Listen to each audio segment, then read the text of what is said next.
Hey everyone, welcome to IJustWatched. I'm Joseph. We're here to discuss Madam Web, Sony's Madam Web. Spoiler warning, just in case you haven't seen the movie. I gotta give them credit when credit's due. Those very small moments, those brief encounters where we see these spider women in their spider suits, they look great.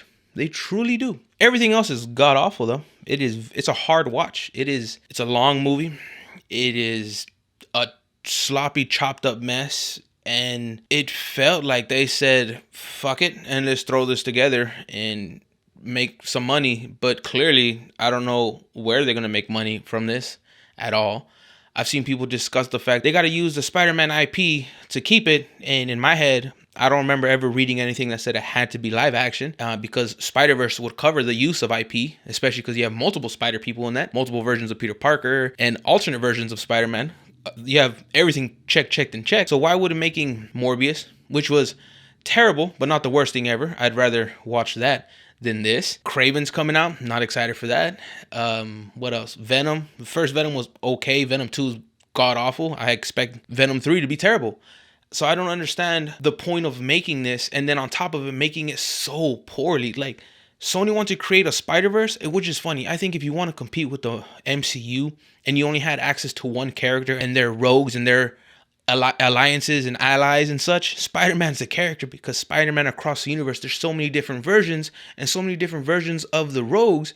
If you really wanted to make a cinematic universe with one character, Spider-Man's the guy. It's the easiest one because you establish Peter Parker and then you build. This jumbled mess of a movie did everything in his power to make sure Spider-Man was never mentioned. Peter Parker wasn't met. Dude, I think they call him Ben Parker once, all right? And then clearly he's going on a date with May.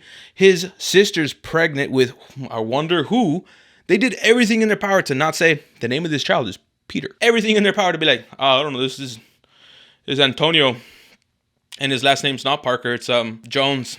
Like, they did everything in their power to avoid establishing the fact that this world does involve Spider-Man. Even the saying, with great power comes great responsibility. No, ma'ams, no sir. Not in this movie. In this movie, great responsibility comes with great power. I didn't know that because I felt extremely responsible before and extremely powerless simultaneously. That's it. It has nothing to do with Spider-Man. It has nothing to do with the IP we own.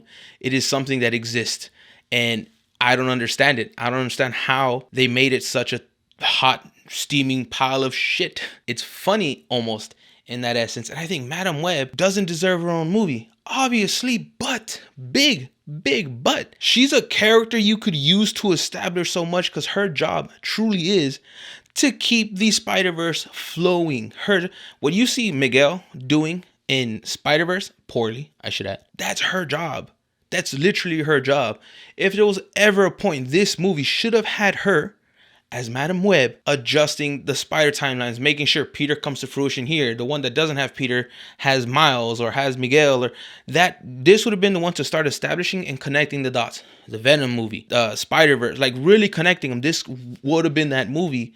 And it could have been this setup to really establish the fact that her universe currently doesn't have a Peter, but the Peter that's being born is going to become, and then I would use Andrew because he's at that age where you can get an older Peter Parker who is been through some shit and give us that coming back to life, coming back to being that neighborhood friend. Well, I said that backwards. That's what happens when you watch this movie. Being the friendly neighborhood Spider-Man and establish, go into Venom, go into whatever the fuck they're doing with Craven and Morbius, and just kind of try to pull things together. This was the character that could have been a home run from out of nowhere because we all expected it to fail.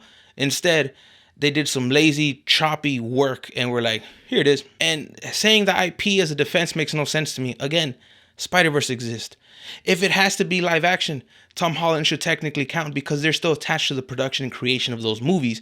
That's still them using the IP, thus being allowed to keep it. So come up with a better excuse, my people, because that makes no sense to me. The way they did Ezekiel, first off, every time he spoke, looked and felt like a super shitty dub. He would be speaking and the words were not lining up. There's just so much in it. Even the way they change Madam Web's character's powers at the end because she turns into some weird spiritual version of herself to save these three. Ezekiel kind of just watches.